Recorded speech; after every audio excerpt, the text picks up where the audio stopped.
आज का यह विशेषांक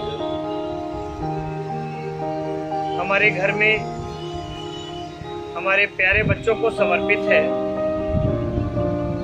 आज के विशेषांक में हम लोग सीखेंगे कि घर के किस स्थान में हमारे बच्चे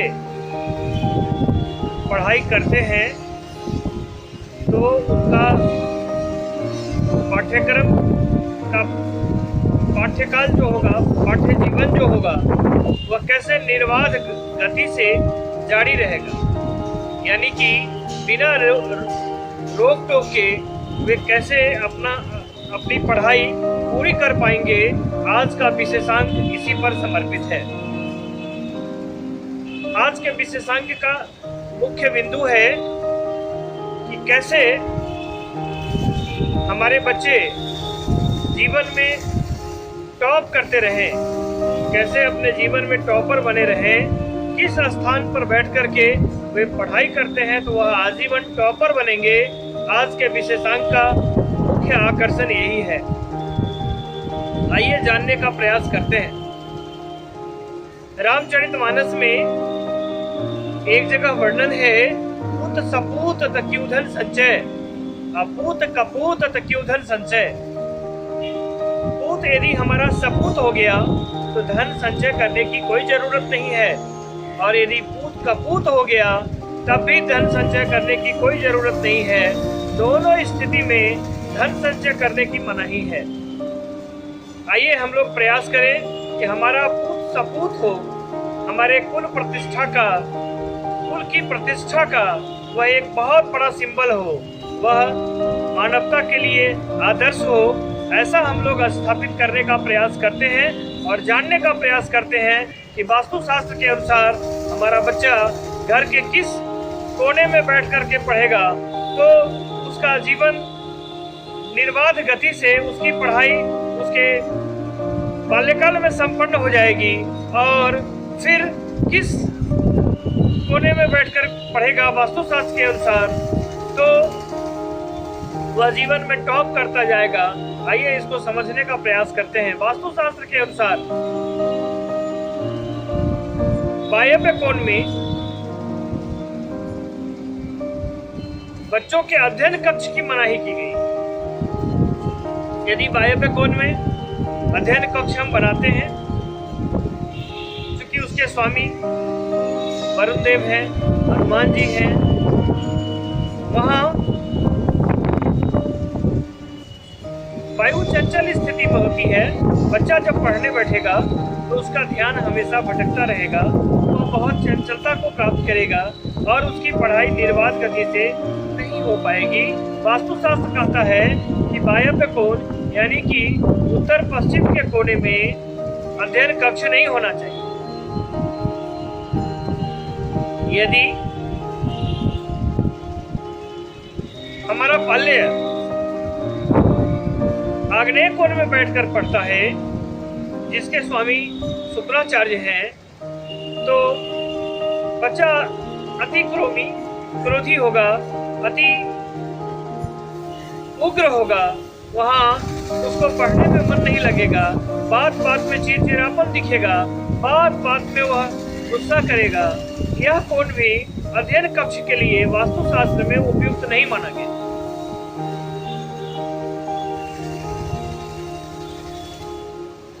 वास्तुशास्त्र में ईशान कोण के बारे में कहा गया है कि ईशान कोण के स्वामी देवताओं के गुरु बृहस्पति होते हैं, माँ सरस्वती होती हैं, भगवान शिव होते हैं। यहाँ अध्ययन कक्ष की वास्तुशास्त्र में व्यवस्था दी गई है। यहाँ जल तत्व का वास होता है और जल तत्व जो है वह निर्बाध गति से वह आरंभ रहता है। यदि आपका बाल्य इस कोने में बैठ करके पढ़ता है तो उसकी पढ़ाई की अवस्था तक, पढ़ाई करने की अवस्था तक निर्बाध गति से जारी रहेगी। कभी भी उसका पढ़ाई बीच में छूटेगा नहीं, कभी भी किसी तरह का व्यवधान नहीं होगा। वास्तुशास्त्र की माने तो आपका बच्चा जब तक प्राथमिक शिक्षा को प्राप्त करता है, यानी कि +2 करता है, तब तक किसी कोने में बैठ करके वह पढ़ाई करे तो उसकी पढ़ाई कभी अवरोधित नहीं होगी, उसकी पढ़ाई निर्बाध गति से जारी रहेगी।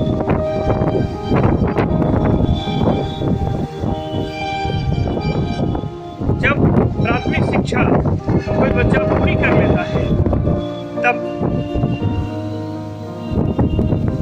रोजगार परक शिक्षा की आवश्यकता होती है। तब हम लोग ऐसी शिक्षा चाहते हैं जिससे रोजगार मिले, और ऐसी स्थिति में नैऋत्य को पृथ्वी तत्व होता है, अस्थायित्व तो रहता है। आप महसूस करेंगे ईशान कोण में पढ़ाई करने के क्रम में आप महसूस करेंगे कि कभी कभी आपको ऐसा प्रतीत होगा कि मैं इस दुनिया में सबसे ज्ञानी हूँ, मेरे पास जो जानकारी है बहुत है, और कभी कभी थोड़ी थोड़ी देर के लिए विस्मृति भी आएगी। जब आप परीक्षा में जाएंगे, आपका राइटिंग स्पीड डेवलप होने में प्रॉब्लम आएगी। ये सारी समस्या आती है जब आप ईशान कोण में अध्ययन करते हैं। ईशान कोण का केवल इतना ही प्रभाव है कि आपकी शिक्षा को अधूरी नहीं होने देगा, आपकी शिक्षा पूरी कराएगा। लेकिन यदि जीवन में टॉप करना है, आपको रोजगार पाना है और जीवन में व्यवस्थित होना है, आपका स्किल डेवलप करना है, किसी भी फील्ड में खोज करनी है, शोध करनी है, और अपने को दुनिया में आदर्श के रूप में स्थापित करना है, तो जब आप +2 कर जाएं, तब आप नैऋत्य कोण में पूरब की ओर घूम करके बैठे और अपनी शिक्षा जारी करें। हाँ, आपके दीवालों का कलर निश्चित रूप से येलो कलर होना चाहिए। आप गोल अचीव करेंगे, आप लक्ष्य को प्राप्त करेंगे, और निश्चित रूप से आप जो भी पढ़ेंगे वह स्थायी होगा। आपका राइटिंग यदि स्किल डेवलप नहीं है तो राइटिंग स्किल डेवलप होगा, आपकी स्पीकिंग स्किल यदि डेवलप नहीं है तो स्पीकिंग स्किल डेवलप होगा, और वह सब कुछ होगा। क्योंकि इस कोण के आराध्य हैं राहु, और राहु के इष्ट देवता है माँ सरस्वती। इसलिए माँ सरस्वती का साधना बहुत आवश्यक है। जब आप +2 कर जाते हैं, अपनी प्राथमिक शिक्षा पूरी कर जाते हैं, और जब आप उच्चतर शिक्षा के लिए, जब रोजगार की शिक्षा के लिए आप संकल्प लेना चाहते हैं, तो वास्तुशास्त्र यह सलाह देता है कि आप नैऋत्य कोण में बैठ करके पढ़ाई करें। निश्चित रूप से अस्थायित्व तो आएगा। और हाँ, जब कभी आप ईशान कोण में बैठ कर पढ़ाई कर रहे हो, तो आप छात्र हैं तो आपको हमेशा ख्याल रखना है, या छात्र के माता पिता हैं तो आपको अपने बच्चों का हमेशा ख्याल रखना है कि बच्चे आप अपने स्कूल बैग को, पाठ्य सामग्री को नैऋत्य में ही रखें। नैऋत्य कोण में जो मास्टर बेडरूम होता है, उस बेडरूम में बच्चों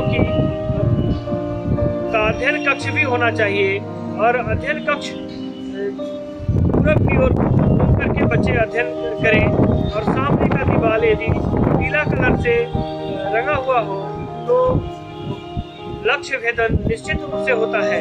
आज हम लोगों ने बहुत अच्छी चीज सीखने का प्रयास किया। बच्चों की पढ़ाई एक बहुत बड़ी समस्या है अपने घर में। यदि बच्चे अच्छे हो जाएं तो जीवन सफल हो जाता है।